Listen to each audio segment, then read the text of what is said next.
如果今晚0分到10分嘅，你會俾我 MC 有幾多分？哦，9.9分咯。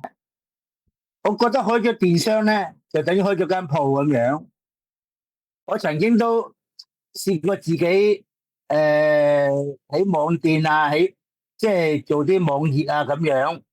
嗯咁啊，基於我自己公司啊、人力啊，同埋咧自己嘅叫做文化背景咧，係即係唔係幾合適，所以咧做下停下，做下停下，又即係成績咧唔係真係不如理想，只有係抌錢落海咁樣。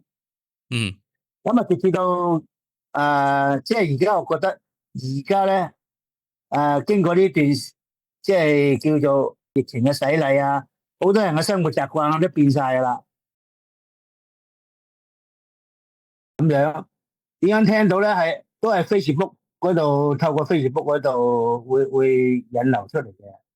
我學到好多嘢，嗯咁嗰個另外嗰個資助重溫翻啦。嗯咁點樣將公司賣出去嗰度第一次聽，即嗯。係有呢個網站可以，其實現成嘅公司可以喺嗰度買咧，係咪咧？如果今晚0分到10分嘅，你會俾我 MC 有幾多分？哦，9.9分咯。